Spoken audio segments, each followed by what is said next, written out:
Hello guys, welcome to Clarity for Sure, and I welcome you all to today's session where we will be discussing the NABARD current affairs for the month of August. Okay, so this is the part one of the series. So let us begin with the first question. So what is the first question says that the Union Cabinet approved a new central sector scheme which is titled as Grant in Aid to NCDC with an outlay of X crore annually for financial year 25-26 to Y. So you need to recognize the X and Y. Okay. So at this point of time, what you should do is that you should pause this video, try to guess the answer if you don't know, and if you know, try to answer the question, okay, yourself. Then resume the video once again, and then try to find out whether you've answered it correctly or not. And these sessions, please try to note it down. Okay, do not think that at the end of the when at the end of your preparation, when you will be revising, you'll be watching the sessions again. Do watch it, but also try to jot down the points. Okay, because what will happen? It will help in your quick revision. Okay, so coming back, the answer to this question is answer number D. Okay, that is option number D. It is 500 crore and for financial year 28-29. So here you see this 500 crore is annually. Okay, rupees 500 crore is annually. That means for 25-26 it will be 500 crore. For 26-27 it will be 500 crore. Then for 27-28 it will be 500 crore. For 28-29 it will be 500 crore. So in this way, the total outlay will be what? The total outlay of the scheme is 2000 crore, but rupees 500 crore annually for financial year 25-26 to financial year 28-29. Okay, let's discuss about the news now. So what does it say? That the cabinet has approved a new central sector scheme which is titled as Grant in Aid to NCDC. Okay. So the nature of the scheme, it's a central sector scheme and the total outlay is 2000 crore, that is 500 crores annually. Implementing agency is National Cooperative Development Corporation, that is NCDC. The grants will be used by NCDC to mobilize 20,000 crore from the open markets. Now what this 20,000 crore will be used for? It will be used for providing loans to the cooperatives. Okay, if in the option they ask that the loans will be provided to the private companies, the loans will be provided to individuals, the loans will be provided to JLGs. Okay, then these options will be what? If it is there in that, if these things are there in the option, then the option will be incorrect because the loans will be provided only and only to the cooperatives. Okay. Now, what for the loans will be provided? So, loans will be provided for setting up of new projects, for expansion, modernization, and tech upgradation, and also for working capital support. Now, when the loans will be provided to the cooperatives, what will be the benefit? Okay, so expected benefits are number one, financial empowerment of cooperatives, that it will enable the cooperatives to run profitably with improved liquidity and infrastructure.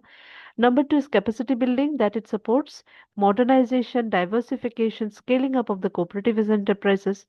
Third is your social impact, that it will help to reduce the socio-economic disparities and enhance women's participation in the workforce. And number fourth is your asset creation, that it facilitates income generating capital asset creation across the cooperative sectors. Okay. So this is about the news, and this is very, very important, okay, from NABARD perspective, because NABARD में cooperative से related question हमेशा पूछे जाते हैं, ठीक है? Right. So let's move to the question number 2 then. Consider the following statements about PM Swanidhi. So statement A says UPI linked credit cards with a limit of 25,000 crore has been introduced recently. Statement B says cards are approved for 11 lakh street vendors who have repaid the first tranche of loans. And statement C says the first and the second tranche has been enhanced by rupees 10,000 each. So which of these statements are incorrect? So answer to this question will be option number D, that is all the statements are incorrect. Why the statements are incorrect? You see UPI linked credit cards with limit of 25,000. Is it 25,000 or is it something else? Okay. Then the cards are approved for 11 lakh street vendors who have successfully repaid the first tranche loan. It's not. Okay, not the first tranche loan. The first and the second tranche has been enhanced by 10,000 rupees each. That is also wrong. So we'll see why these three statements are wrong. Okay. So first of all, you see that the second phase of PM Swanidhi, that is PM Street Vendors Atmanirbhar Nidhi, has been approved by the government, And they have the Union Cabinet has approved what restructuring and extension of the lending period beyond 31st of March, 31st of December 2024 of PM Swanidhi scheme. Now the lending period has been extended until what? Until 31st of March 2030. जो lending scheme है, okay, the lending scheme has now been extended up to 31st of March 2030. The total outlay for the scheme is 7,332 crores, and this restructured scheme will benefit about 1.15 crore beneficiaries, which includes 50 lakh new beneficiaries. Okay, this is the joint responsibility. Okay, this will be implemented under the joint responsibility of MOHUA, that is Ministry of Housing and Urban Affairs, and Department of Financial Services. So, Department of Financial Services will look after the loan provision part. Okay, under the loan part, this thing will be involved. This department will be involved.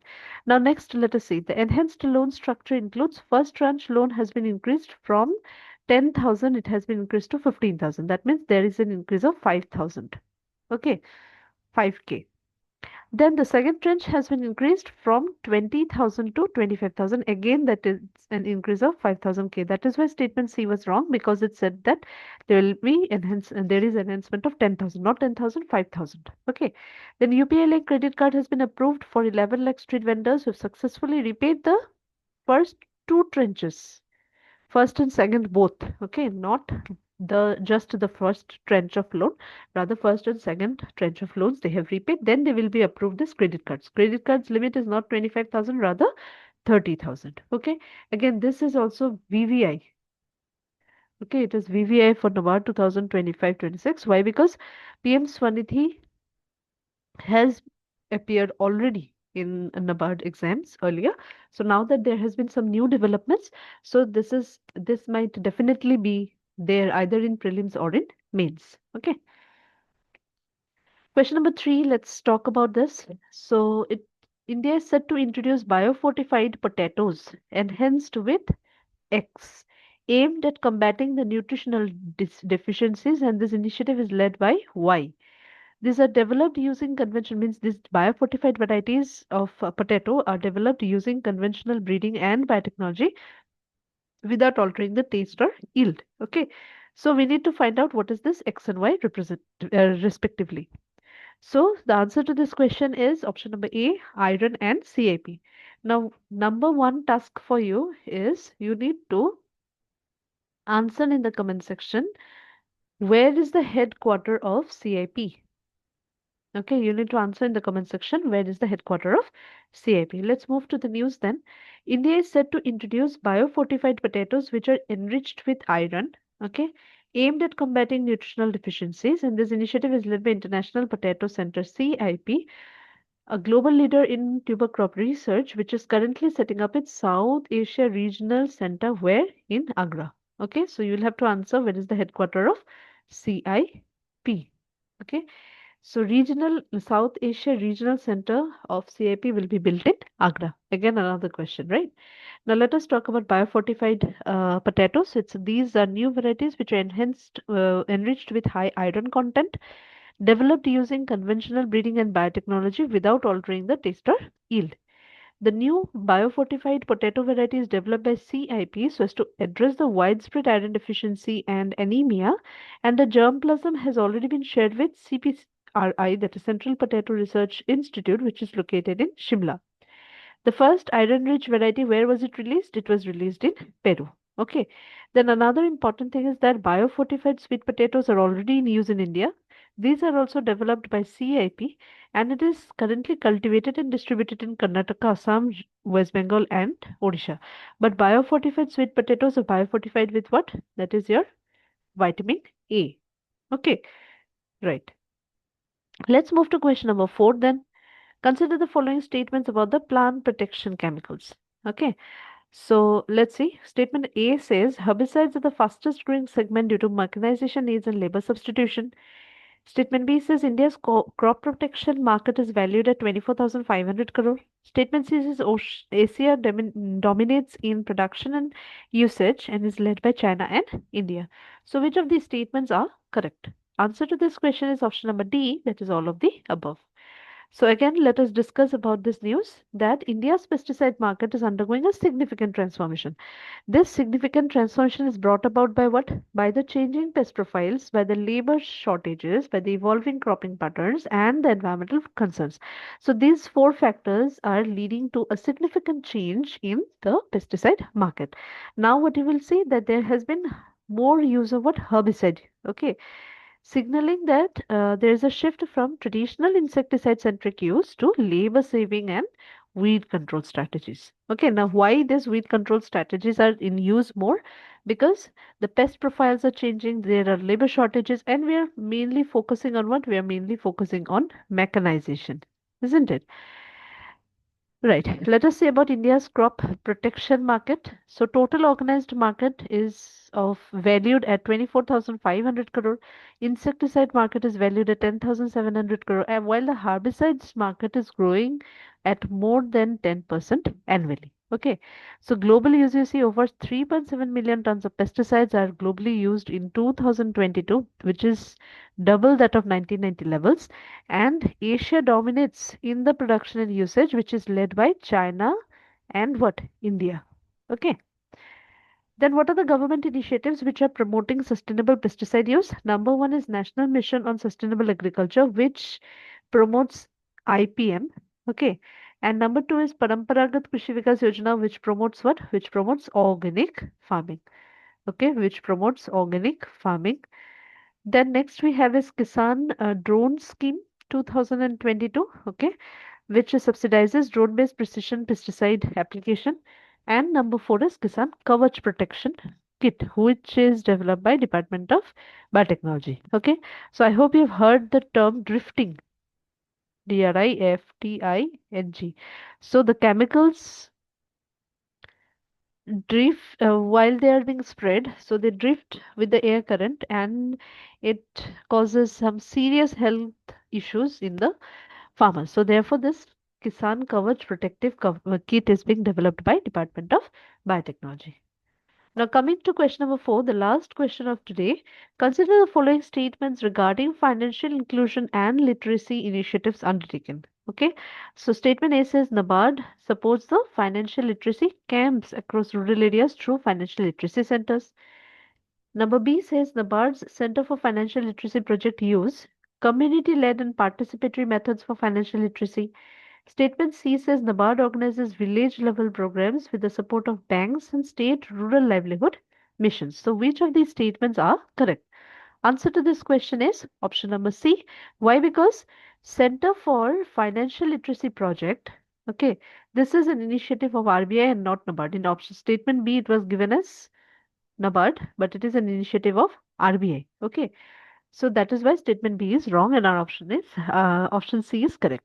Now, see, financial and digital literacy camps of NABARD. So, it supports the financial literacy camps across rural areas through rural bank branches and also by financial literacy centers. So, if it is asked, okay, financial literacy centers are part of which organization? They are part of NABARD. Okay. So, what are the focus areas of these financial literacy centers or financial literacy camps? Digital banking, government social security schemes, cyber security, and mobile banking awareness.